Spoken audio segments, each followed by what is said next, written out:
예수님께서 환난에 대한 말씀을 제자들에게 주시는 이유는 예수님의 십자가 대속의 죽음이 점점 가까워 오고 있었기 때문입니다. 그럼에도 불구하고 제자들은 아직까지도 예수님의 이 십자가 대속의 사역을 받아들이지도 이해하지도 깨닫지도 못하고 있었습니다. 그런 중에 예수님께서 이제 십자가에서 죽으시게 되면은 제자들이 느끼게 될 이 혼란스러움 그리고 그러한 당혹스러움, 게다가 제자들은 이렇게 생각할 수 있죠. 예수님마저 죽인 그들이 우리에게 해를 얼마나 더 크게 끼칠 수 있을까? 그런 두려움이 생길 수밖에 없고, 실제로 그러한 환난, 고난이 닥쳐오게 될 때에 낙심하게 될 그 제자들을 위하여 예수님께서 오늘의 말씀을 주신 것입니다. 1절의 말씀을 한번 보도록 하겠습니다. 예수께서 그들에게 항상 기도하고 낙심하지 말아야 할 것을 비유로 말씀하여.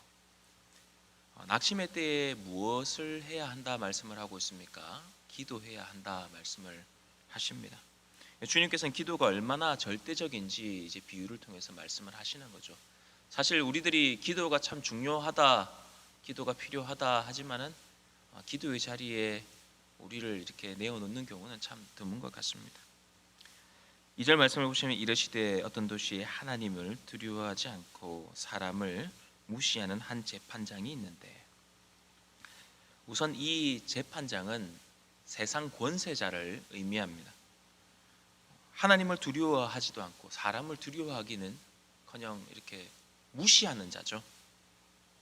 근데 3절을 보면은 그 도시에 한 과부가 있습니다. 한 과부가 자주 그에게 가서, 이 재판장에 가서 내 원수에 대한 나의 원한을 풀어주소서 한대.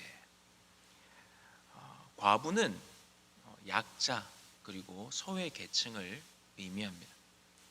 근데 하나님을 두려워하지도 않고 사람을 무시하는 이 재판장이, 이 권세자가 이 소외 계층, 이 약자의 소리를 듣겠습니까? 당연히 들을 필요도 없고 들을 이유도 없습니다. 실제로 과부가 무슨 일을 당했는지, 무슨 억울한 일을 당했는지, 그를 당했든 말든 별 신경 쓰지 않는 자라고 이 재판장, 불의한 재판장을 설명하고 있습니다. 오늘날에도 마찬가지인 것 같습니다. 유전, 무죄, 무전, 유죄. 또 권력이 있으면 무죄, 권력이 없으면 유죄가 성립되는 모습이 오늘날에도 있지 않습니까? 그렇다면 그 과거에서는 이런 부분들이 더 심했겠죠. 그런데 이런 상황 속에서 과부가 그래 시대가 이러니 어쩌게 하겠어, 내가 할 수 있는 게 뭐가 있겠어, 나한테 무슨 힘이 있어, 이렇게 자포자기하면서 낙심에 있었던 것이 아니라 어떻게 했다고 성경이 증언을 하고 있습니까? 자주 그에게 가서. 그러니까 과부는 이러한 상황 속에서 포기하지 않고, 너무나도 이 불합리한 상황 가운데, 그러한 환경 가운데 낙심치 않고 도리어 필사적으로 더욱 부르짖었다는 것입니다. 자, 그런데 이렇게 끊임없는 부르짖음, 이 과부의 탄원에 괴로워진 사람이 누구라고 이야기를 하고 있습니까? 불의한 재판관이죠. 저는 이 비유를 생각을 해보는데 너무 재미있는 거예요. 결국 이 불의한 재판관은요, 무엇이 진실인지, 무엇이 공의로운 것인지, 무엇이 과부를 진정 힘들게 만들었는지 여기에 관심은 없습니다. 이 생각을 한 것이 아니라 재판장이 생각한 것은 내가 어떻게 하면 이 괴로운 상황에서 벗어날까? 어떻게 하는 게 지금 나한테 유리할까? 재판장은 그 고민을 하고 있는 거죠. 4절과 5절 말씀입니다. 그가 얼마 동안 듣지 아니하다가 후에 속으로 생각하되 내가 하나님을 두려워하지 않고 사람을 무시하나 이 과부가 나를 번거롭게 하니 내가 그 원한을 풀어주리라. 그렇지 않으면 늘 와서 나를 괴롭게 하리라 하였느니라. 불의한 재판장의 관심이 어디에 있는지 잘 드러나는 대목이죠. 그냥 번거로운 것을 피하고 싶다는 것입니다.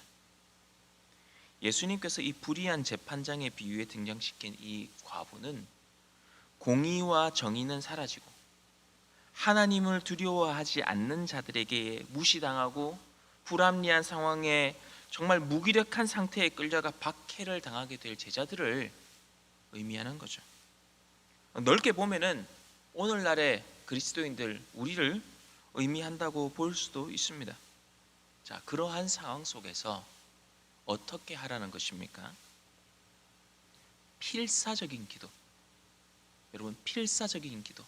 포기하지 않는 기도를 해야 한다는 것입니다. 결국 이 환란이 닥쳐올 때에, 환란의 때에 가장 필요한 것은 무엇이냐? 기도라는 것입니다. 7절과 8절 말씀을 보시면은 하물며 하나님께서 그 밤낮 부르짖는 택하신 자들의 원한을 풀어주지 아니하시겠느냐? 그들에게 오래 참으시겠느냐? 내가 너희에게 이르노니 속히 그 원한을 풀어주시리라. 그러나 인자가 올 때에 세상에서 믿음을 보겠느냐 하시니라. 불의한 재판장도 아무 힘없는 이 과부의 끈질긴 호소에 반응을 하는데, 하물며 의로우신 재판장 우리 하나님께서 당연히 택하신 자들의 기도를 듣지 아니하시겠느냐 말씀하고 계시는 거죠.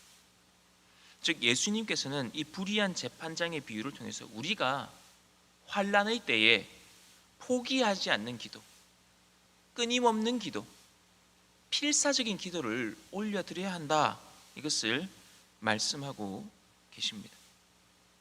그런데 이 8절 마지막 부분에 예수님께서 이렇게 말씀을 하십니다. 그러나 인자가 올 때에 세상에서 믿음을 보겠느냐. 여러분, 이 부분은 예수님께서 탄식하며 말씀하신 부분이에요. 고난 중에 응답하실 그 하나님을 기대하며 믿음으로 끝까지 기도해야 되는데, 그렇게 믿음으로 기도하는 자가 드물다는 거예요. 찾아보기 힘들다는 거예요. 고난 중에 있을 때 주님의 응답을 확신하며 끈질기게 포기하지 않고 필사적으로 기도하는 자를 찾기가 어렵다는 것입니다. 그리고 9절 이하의 말씀을 보면은 이제 바리새인의 기도와 세리의 기도가 대조적으로 등장을 합니다. 그러면서 하나님께서 받으시는 기도가 어떠한 기도인지를 예수님께서 말씀하고 계세요. 또 자기를 의롭다 믿고 다른 사람을 멸시하는 자들에게 이 비유로 말씀하시되, 이 비유로 말씀하시는데 이 비유를 들어야 되는 어떤 대상을 분명하게 지정을 하십니다. 자기를 의롭다고 믿는 자들, 그리고 그런 자들이 다른 사람을 멸시하는 이들에게 이제 비유로 말씀을 하시는 거예요. 두 사람이 기도하러 성전에 올라가니 하나는 바리새인이요 하나는 세리라. 예수님의 이 비유의 말씀 속에 바리새인과 세리가 기도하러 성전에 올라갑니다. 그리고 그 다음 절을 보시면 따로 떨어져서 기도를 합니다. 그런데 이제 바리새인은 이렇게 기도하죠. 서서 따로 기도하여 이르되 하나님이여, 나는 다른 사람들 곧 토색불이 간음하는 자들과 같이 아니하고 이 세리와도 같이 아니함을 감사합니다. 그죠? 이 세리와도 같이, 옆에 기도하고 있는데, 그러면서 나는 일회에 2번 금식하고 또 소득의 11조를 드립니다, 기도하는 거죠. 바리새파 사람들은 도덕적으로 그리고 신앙적으로 어떤 면에서 흠잡을 데 없는 사람들입니다. 율법의 요구도 막 능가하는, 율법의 요구를 순종하며 살아가는 사람들이었습니다. 바리새인들이 그렇게까지 철저하게 율법을 지키며 도덕적으로 살아갔던 이유가 무엇이겠습니까? 하나님께 의롭다 칭함을 받기 위해서죠. 하나님께 의롭다 인정을 받기 위해서였습니다. 그런데 좀 세리는 다릅니다. 세리의 기도를 보면 세리는 멀리 서서 하늘을 우러러 보지도 못하고 가슴을 치며 기도합니다. 그리고 하나님께 긍휼을 구하고 자신이 죄인이라고 고백을 합니다. 세리는 세금 징수자죠. 특별히 식민지 점령 당국에 협력할 뿐 아니라 같은 민족, 동족의 혈세를 빨아먹고 거기서 부당 이익을 취해서 자신의 배를 불리던 자들이 세리였습니다. 그래서 당시 세리는 매국노로 여겨졌었고 법정에서는 증인으로서의 자격을 얻지도 못했습니다. 그러니까 다르게 표현하면 사람 취급을 못 받은 거죠. 그런데 놀랍게도 예수님은 14절에 뭐라고 말씀을 하시느냐? 내가 너에게 이르노니 이에 저 바리새인이 아니고 이 사람 세리가 의롭다 하심을 받고 그의 집으로 내려갔느니라. 여러분, 바리새인의 기도의 문제가 무엇에 있습니까? 그 비유의 그 앞부분에 잘 보시면 나와 있죠. 자신의 어떤 의로움에 대한 이 확신이 남을 멸시하는 방향으로 나아갔다는 겁니다. 여러분, 바리새인의 기도가 어떻게 나아갔으면 하나님께서 기뻐하셨을까요? 내가 저 세리와 같지 않게 하심을 감사합니다, 이게 아니라 저 세리를 불쌍히 여기며 그 세리를 위해서 기도해 줄 수 있었다면 하나님 더 기뻐하셨겠죠. 이게 더 성숙한 믿음으로 나아가는 우리의 기도가 되지 않겠습니까? 자기 눈에 들보가 있는 것을 알면서 남의 눈에 티를 보면 더 공격적으로 격분하는 하는 것이 사람의 본능입니다. 스스로 의롭게 살고요, 자신이 최선을 다해 살아가고 있다 확신하는 것, 그것을 우리가 비난할 필요는 없습니다. 그런데 다른 사람이 나처럼 살지 않고 내가 과거에 신앙생활 이렇게 열심히 했는데 쟤들은 저러지 않아, 그들은 나처럼 신앙생활 하지 않아 라고 경멸하고 멸시하는 것은 하나님과의 관계에 있어서 의로운 것은 아니라는 거죠. 바리새인들은 어느 순간 하나님으로부터 의롭다 인정받기보다는 사람에게 의롭다 인정받는 데 더 관심을 두다 보니 세리를 멸시하는 방향으로 나아갔던 겁니다. 종교적 실천과 선행에도 불구하고 하나님으로부터 의롭다 인정받는 이 길을 놓쳐버린 것이죠.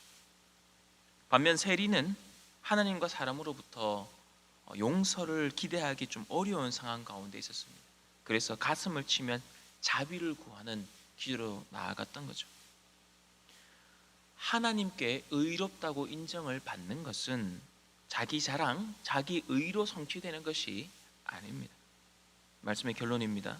무릇 자기를 높이는 자는 낮아지고 자기를 낮추는 자는 높아지리라 하시니라. 교만은 멸망의 선봉이고 겸손은 존귀의 길잡이라 했습니다. 하나님께서는 겸손한 자의 기도를 들으십니다.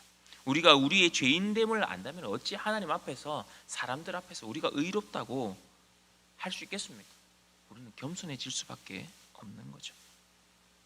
고난 중에 끈질긴 기도와 간구로 우리가 하나님 앞에 나아가되 항상 나보다 남을 낮게 여기고 겸손하게 자신의 죄인됨을 인정하며 하나님께 기도로 나아가시는 저와 여러분들 다 되시기를 주님 이름으로 축복합니다.